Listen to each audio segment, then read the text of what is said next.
Hi, my name's Eddie and I went to an amazing event by BEEqual.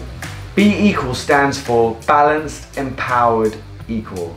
Their meetup community and Slack group aims to bring everyone who wants to make the tech industry more inclusive and diverse together to push towards that common goal so we can all benefit. This talk is by an amazing woman, Dr. Aygul. I hope I pronounced your name right. I really apologize if I didn't. Not only was her talk amazing, not only has she worked at Google for 6 years, but today blew my mind. Why are our events and places not more child friendly? We were all children once, and I love it that she came, she spoke to 100 people. I loved it how being a mum didn't stop her from achieving her goal, and even her child was really supportive.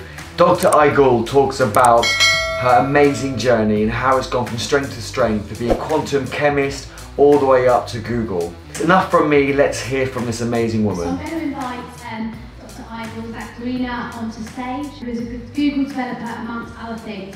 But I also wanted to take the time just to say, again, what an amazing, diverse community we have here. I mean, myself and Lynn from New Day were just playing with Emily and drawing a garden in the training room, which I really couldn't believe I'd be doing tonight. Thank you very much, and thank you so much for being inclusive, including also Egyptians, so even babies are invited here apparently.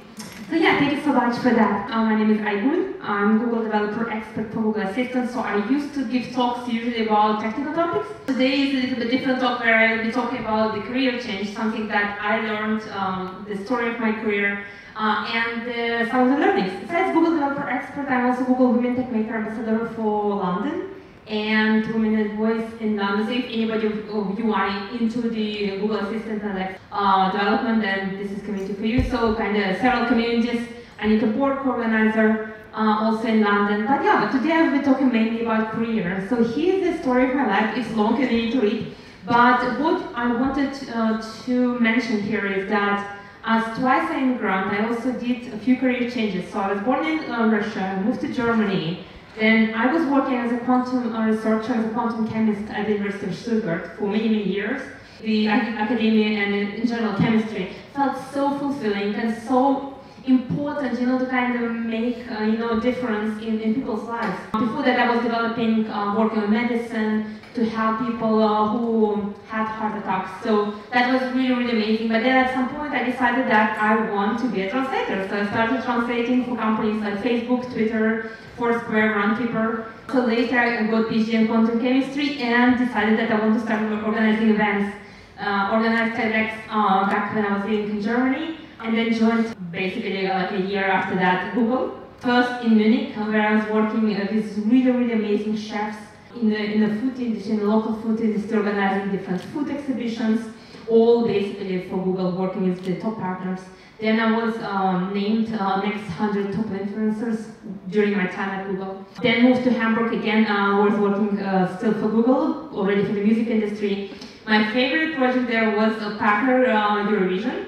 So working with Eurovision was just, you know, a dream come true because as a musician I just really, really enjoyed it. And they were actually also really diverse and very supportive. Then yeah, later joined the company called Todoist, moved to the UK almost 4 years ago.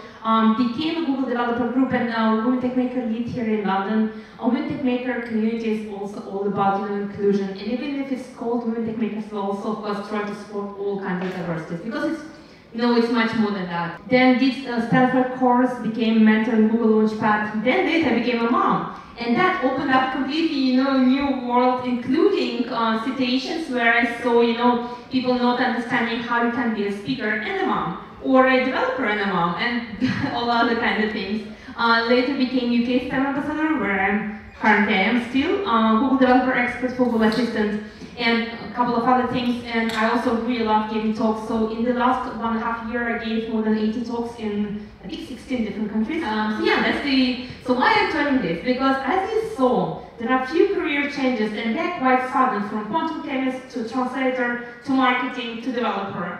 So there are 10 things which I learned from these career changes, which I think I just want to share with you. Because the whole point of career changes for me was just doing what you love. And because, you know, we are not trees. We can move, we can change things as we go. So first of all, the thing I learned is the belief in yourself. and be really, really self-confident. And here, you know, traditionally people say that we have this imposter syndrome as women, but it's not true. I personally think that lots of men also have imposter syndrome. So if you, as an organization, have the possibility to offer this training, the official training, so I need to work, etc., on imposter syndrome, I think it's really, really important because people should be able to speak openly about their achievements, should be able to not fear, you know, that they, you know, not capable of doing something. Number two, never ever stop learning. So when I was at Todoist, I just used to hire a lot for my team. It was just time where we were trying to cover as many countries as possible. And there I kind of stole a rule from Larry Page hiring techniques, where what he does is, obviously, as you can imagine, Google hires a lot. And there are lots of candidates who will come but never get the job. And you might feel that the time is just wasted. So one thing, what I was doing and what Larry Page kind of inspired me to do was, you can ask your candidate prepared to tell you one thing that you didn't know before today. So challenge them, let them know that you want to learn from them something. And then, even if the person will not get a job at your company, he will still not waste entirely that time. He will still learn something from every single candidate that you will interview. So this is something that really, really worked for me. And my goal is to constantly do all these courses on Coursera, Udacity, edX, depending on if you are a developer or if you are not a developer. There are so many courses to do. My next one on my list is the yellow one of about happiness. So I'm sure you heard about that. It should be really good. Yeah, number three, dream big. My strategy here is there is a long list, around 52, I think, right now, items, which I call one-day mailing list. So those are my dreams. Those are the projects which I have no idea how I will be doing, but I want one day to do them. And then later, if I want to do some particular thing as a project, so I just turn this dream into project by turning it into approximately 15 to 20 steps. So pretty much any single dream in your life can be done in 20 steps. So this is something that helped me to achieve all I did before today, and hopefully I will achieve still all my 52 dreams on the list which I have today. And next, learn how to network efficiently. So here I think it's really, really important, and I'm really glad and thankful to my mentors at Google who taught me that, and I think that that is something that I wish they would tell me even before. So that really helped me, and I oftentimes feel that people come to events and network and waste time instead of networking versus really putting lots of thought into that and lots of preparation. So the way I do it again for any event, a meetup, BEEqual, or a 10,000 people conference, I create a list of people, mixture of speakers and just regular attendees. I want to interact with. I want to meet at the conference. The way I search them, I check speaker list, and I also check them using hashtag on Twitter. So I find people, approximately maximum 10 people per conference per day that I want to talk to, and then I just create the list and try to understand what they did, previously, what kind of got me interested, so what are questions, I want to ask them. Then later at the conference, I meet them.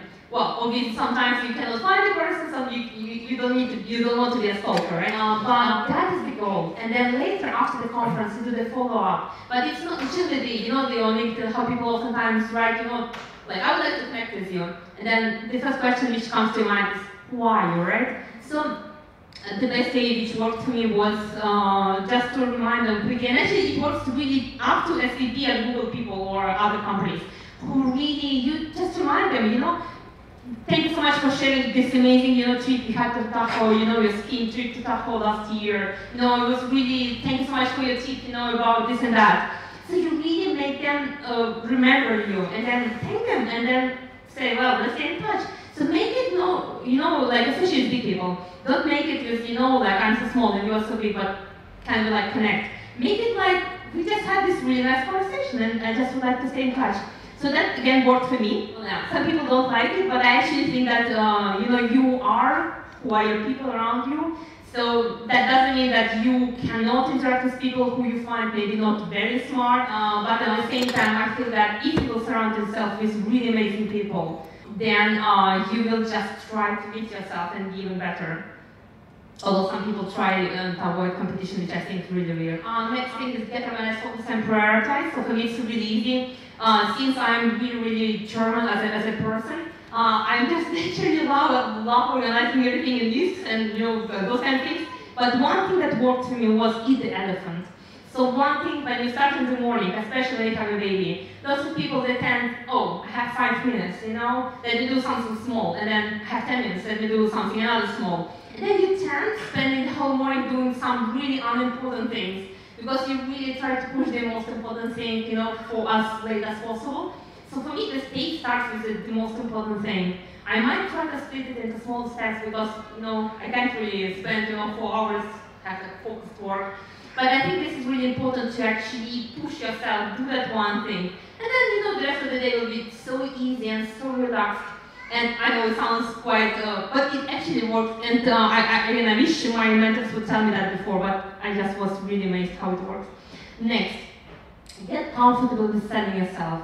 And here, every single country has those proverbs which we learn from schools. Japan, UK, Germany. Those probably heard, like the nail which sticks out will get, hammered down, or the whale that spouts get harpooned, and all those kind of similar things. So no wonder that when we come to the workplace, we all feel that it's impolite to share your achievements, and we almost feel that it's a bragging, which is, I personally think it's not true. So my team is here preparing you a elevator pitch. And it sounds again so obvious, but lots of people, when you come to them, you ask them, so what are you doing? They start thinking, yeah, that thing, that thing. So make it so polished, so amazing. Make it like you're pitching because you want to get investment from me. Obviously you won't get it because I'm not an investor, but it should be really, really prepared, especially if you're going to conferences and meetups. And you don't need to have your own company. You can just be have a very small position in some company, but it doesn't mean that you cannot make a really good impression based on your elevator pitch. And this is really, really important. Next, volunteering. That's something that helped me a lot, You start volunteering because you want to change people's lives. But then you don't even notice that volunteering actually starts changing your own life. I actually talk particularly right now here about pro bono volunteering. I don't know how it works, if it's not pro bono, but I'm pretty sure it's the same. Just spending your own time, even if you almost feel like you don't have it, organizing events and just talking to people and mentoring people, it's always so rewarding. So if you are not yet volunteering your time to help others, to bring them, and again, I heard lots of women are scared to volunteer, to mentor people close to them on the social kind of scale because they feel that at some point they might mentor their future competitor. This is just not true because there is place for more than one amazing woman or one more amazing person that's generalized in this industry. So definitely try to support people. And the reason I do it because I wish that I would have at the beginning of my career somebody who would be there to answer questions, who would be there to just tell me, you are not alone. This is totally okay to experience. When I moved alone to Germany on a quite young age. But yeah, that's why I don't want other people to feel the same, and I hope that they have that support thanks to all of us, so many of us who are mentoring in London and beyond. Be ready to work hard. This is really kind of again obvious, but what I wanted particularly to mention here is to be patient. For most of us, success doesn't happen overnight, and it's so hard because sometimes you feel that you will never reach where you want to be, but the truth is that if you track, and I recommend you to track it in a spreadsheet, all your achievements, very small ones, it will help you in two things. When you will feel like you don't do any progress, this is where it will help you. But also from more practical standpoint, once you feel that you are ready to ask for a raise, that will also help you. So particularly what I'm writing is all the mentorships, all the companies I advised, all the talks I gave, all the people in general that told me about something that I did help them. So once you have that, and then if you want to talk to a manager, it will be so much easier for you if you have that, covered. And in general, if you have to update, it's amazing. You open the document, you see so many amazing things. Brilliant. I actually really like this from Richard Branson, because lots of people, they feel that sometimes at work, And it's particularly developers that, oh, I just want to be done with that. But I just like, this is why he reached, those heights, because he always wanted to do, and hopefully still wants to do things the most brilliant way, not the cheapest way or the fastest way. And I think this is something that also, I wish all of us would, embrace this and just do it the best way we can. Oh yeah. Embrace discomfort and be willing to fail. So this is something that is really, really painful, but there is no pain, no gain. So this is something that statistically, the more times you try, the more times you'll fail, but then the more times you will win. And then just looking at my friends, sometimes I feel that, it's sad to see when people, for example, try to get into Apple or onto Google, into Facebook, and they would, fail. I know people who would fail, 5, 8 times their interviews, and they would get so desperate. It's just completely okay. Some people just get into these big companies after 8 interviews. Some people, get to move to another country or get to, marry the right person, and etc., etc. So I think this is really important to kind of embrace the fail and just be like, it's fun. I tried it, it didn't work, and I really liked it. In California, by the way, they have this culture of fail cons. They're almost proud if you travel to California often. You will remember that they're almost proud, to kind of tell me, what, my startup failed, this failed, and that failed, and my funding failed, and I'm still here, and I still keep trying. And the last thing which I wanted to talk. So all those tips were general for both men and women, but there is something which I wanted to mention particularly, which was true for me as a woman and as a mom in tech. Oftentimes, and I literally just been recently to the conference and many other conferences before, where people would look at me and look at my speaker badge and ask me, is it the speaker badge of your husband? Or they would ask me, why are you doing a technical conference where you're a mom? And you will not believe how many times it happens. It actually happens more than I wish it would. I think that you can't really be and become what you don't see. That's why I think I made it my mission completely naturally to be that mom whom you see and so that you feel that you can also be comfortable, bringing your children to the event, that you feel that this is a new normality if you want, that this is something that you shouldn't be ashamed because, just because there is an event, just because there is a, mentorship session, you can't really, you shouldn't just, put away your family, and it's totally okay, obviously, unless child distracts you. And that's why things I learned here is more procrastination ever. So now, during my daughter's naps and for evening sleep, I can do anything in those 4 hours I would usually be doing, in the 12 hours, so I became super, super productive. So if you want to be productive, you can become a parent. I think that's good advice. Slightly lower expectations. Before that, I was maybe really tough on myself. I would, constantly, if it comes to presentations, change my font so many times, try, maybe it's 12, maybe it's 14, make it a little bit more gray, a little bit less blue, etc. Now I'm like, what, it's gray enough. So it's good to the point where I don't want to spend another 6 hours polishing it. And it's good, because we have to stay sane and to be able to do that work-life balance everybody is talking about. And and don't be afraid to ask for support. I know what a previous speaker also told us, that lots of men are actually here to support us. They want to be involved into, diversity, into all this, into family, into everything. That's why I don't want you to feel that, that you cannot ask your husband to, to just, take care of your child. Just like, it's happening right now, thank you very much. So I think this is totally normal. We should be confident about that and don't feel like we're failing like moms just because we feel like we cannot really do it, 24/7. And I just wanted to show, this is the journey. So it started when, so basically our daughter was to, I think, more than 100 conferences now, but she was there to hackathons, to Google I/Os in California, to Women Techmakers summits, and everywhere. And the truth is that there will be all these people who will be, this is the keynote in DroidCon Dubai last year.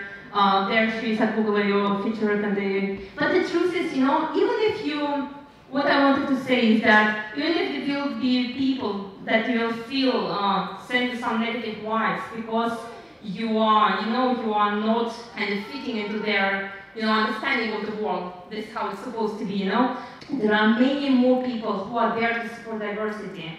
And if you are willing to wait and to look around and to just embrace that and just open your mind, and you will feel that the positivity is actually there. And even if, like I mentioned there were really weird people mansplaining and telling me it's not okay to be a mom in tech, the truth is that actually there were many, many more positive people who were ready to support me, ready to lend hand, and just ready to be there, if I need anything. And that is what matters, I think. So here I can feel tweets from people whom I don't even know sometimes, but who were just so kind and made me feel really, really welcome and made my daughter feel welcome. And I think that's what matters.